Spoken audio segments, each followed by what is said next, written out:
Good morning class. हम पढ़ रहे थे पवन दूती का, अयोध्या सिंह उपाध्याय का हरियोध का लिखा हुआ। अब आगे हम पढ़ चुके थे,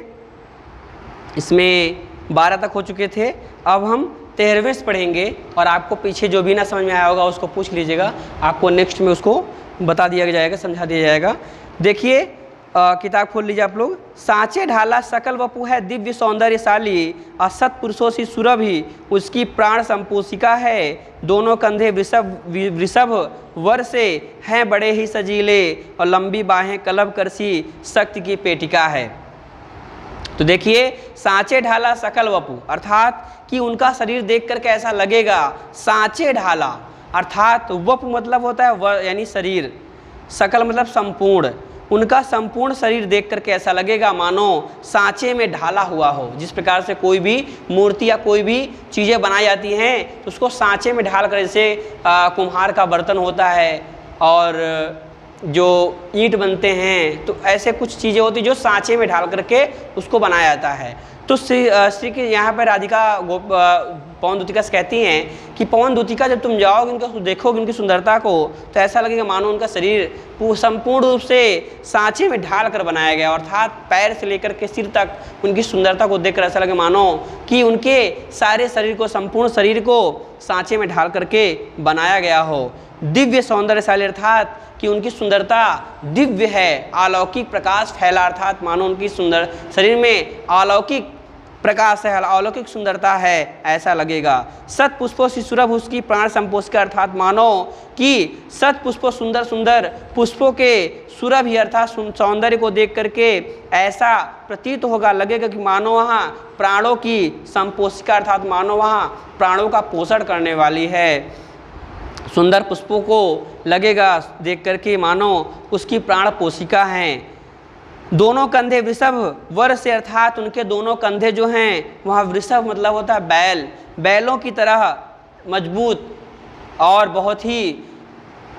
सुडौल हैं। दोनों कंधे वृषभ वर से अर्थात उनके दोनों कंधे जो हैं वहाँ वृषभ अर्थात बैलों के समान मजबूत और अच्छे लग रहे हैं। बड़े ही सजीले, जो बहुत ही सुंदर और सजीले लगते हैं। सजीले मतलब होता है आकर्षक। लंबी बाहें कलभ करसी अर्थात उनकी जो बाहें हैं, लंबी लंबी भुजाएं, लंबी लंबी बाहें जो हैं वहाँ कलभ करसी, कलभ मतलब होता हाथी के सूंड के समान, ऐसा प्रतीत होगा, हाथी के सूंड के समान प्रतीत होगा, जो लगेगा कि यहाँ शक्ति की पेटिका अर्थात मानो शक्ति का भंडार है, बहुत ही शक्ति इसमें भरा हुआ है, ऐसा प्रतीत होगा। आगे देखिए अगला है नेक्स्ट, राजाओं सा सिर पर लगा दिव्य पीड़ होगा, शोभा होगी उभय श्रुति में स्वर्ण के कुंडलों की, नाना रत्ना कलित भुज में मंजू केयूर होंगे, और मोती माला लसित उसका कंबुसा, उनका कंबुसा कंठ होगा। राजाओं सा सिर पर लगा दिव्य पीड़ होगा अर्थात राजाओं के समान उनके सिर पर लगा हुआ दिव्य अर्थात अलौकिक आकर्षक। आपीण मतलब होता है मुकुट, अर्थात उनके सिर पर जो मुकुट वो पहने हुए होंगे ऐसा लग रहा होगा मानो कि राजाओं के समान वह सिर पर धारण किए हुए हैं, जो दिव्य और अर्थात अलौकिक सुंदरता से परिपूर्ण होगा। शोभा होगी उभय श्रुति के अर्थात और शोभा उनकी बढ़ रही होगी, किससे? उभय श्रुति, उभय अर्थात कानों में पहनने वाले आभूषण, श्रुति में, श्रुति मतलब कानों में पहनने वाले जो आभूषण पहने हुए होंगे, स्वर्ण के कुंडलों की अर्थात स्वर्ण मतलब सोने के, कुंडलों मतलब जो कान में आभूषण पहनते उसको कुंडल कहा जाता है। तो श्रुति अर्थात अपने कानों में उनकी शोभा बढ़ रही होगी, अर्थात जिस प्रकार से वहाँ अपने कानों में सोने के कुंडलों को पहने हुए हैं उससे और उनकी सुंदरता बढ़ रही है। नाना रत्ना कलित भुज में मंजू केयूर होंगे अर्थात भुज मतलब होता है बाजूबंद, अर्थात अनेक प्रकार के रत्ना कलित यानी रत्न से जड़े हुए भुज में, उनके भुजाओं में बाजू मंजू केयूर होंगे अर्थात मानो कि बाजूबंद, जो मंजू अर्थात कि पुष्प या लताओं के समान सुंदर लग रहे होंगे, और मोती माला अर्थात मोतियों की माला से जड़े हुए अर्थात मोतियों से जड़े हुए बने हुए जो माला पहने होंगे वो अपने गले में, उनका कम्बुसा कंठ होगा। कम्बु मतलब शंख के समान उनका जो कंठ है अर्थात उनका जो गला है वह शंख के समान सुंदर लग रहा है कि मानो मोतियों उसमें जड़ दी गई हो, अर्थात मोतियों की माला पहनने के बाद उनका जो गला है वह शंख के समान सुंदर लग रहा होगा। अगला देखिए, तेरे में है ना यह गुण जो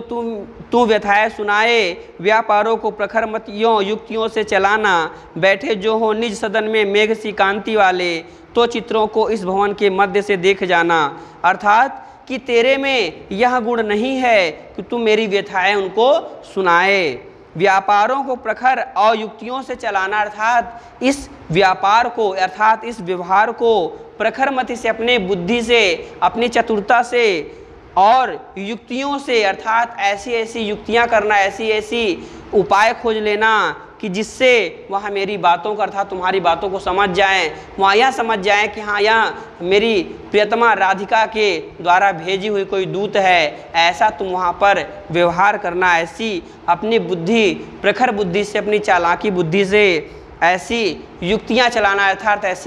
ऐसे उपाय करना जिससे वहाँ समझ जाएं। बैठे जो हो निज सदन में मेघ सी कांति वाले, अर्थात बैठे हों जो वहाँ निज मतलब अपने स्वयं के सदन मतलब घर में मेघ सी कांति वाले, जो मेघ यानी बादलों के समान कांति वाले, अर्थात जो चमक या सुंदरता वाले, बादलों के समान सुंदरता वाले, जो मेरे प्रियतम श्री कृष्ण अपने स्वयं के घर में बैठे होंगे, तो चित्रों को इस भवन के ध्यान से देख जाना, अर्थात तो जाना उनके गृह में और उनके गृह में लगे हुए चित्रों को देखना। तो चित्रों को इस भवन के अर्थात उनके उस भवन में देखना कि कौन कौन से चित्र लगे हुए हैं, कौन कौन से वहाँ पर फोटो या चित्र लगे हुए हैं, ध्यान से देख जाना। आगे देखिए, अगला है कि जो चित्रों में विरह विधुरा का मिले चित्र कोई, तो जाके निकट उसके भाव से यूँ हिलाना, प्यारे हो के चकित जिससे चित्र की ओर देखे, और आशा है यूँ सूरत उनको हो सकेगी हमारी। जो चित्रों में विरह विधुरा का मिले, अर्थात जब तुम उनके घर में जाओगी, वहाँ पर अगर वो अपने घर में बैठे हुए होंगे, वहाँ पर जो कोई चित्र लगा हुआ होगा, उन चित्रों में ध्यान से देखना। तो जो चित्रों में तुम्हें विरह विधुरा, अर्थात तुम्हें विरह अर्थात प्रेम से व्याकुल या अपने प्रियतम से बिछड़ने के बाद विरह से व्याकुल, विधुरा अर्थात इस प्रकार कोई स्त्री का चित्र मिले तुम्हें, तो उसके पास तो जाके निकट उसके अर्थात उसके पास जाना, उसके उस फोटो के उस चित्र के निकट जाना और उसको भाव से यूँ हिलाना, अर्थात अपने उस भाव से उसे हिलाना, अर्थात इस प्रकार से उसे फोटो उस चित्र को हिलाना कि प्यारे हो के चकित, अर्थात हमारे प्यारे प्रियतम श्री कृष्ण जी उसे देखकर चकित हो जाएं, उस चित्र को देख करके चकित हो जाएं, जिसे तुम हिलाओगी उसे देखकर वहाँ चकित हो जाएं, और चकित होने के बाद वहाँ उस चित्र को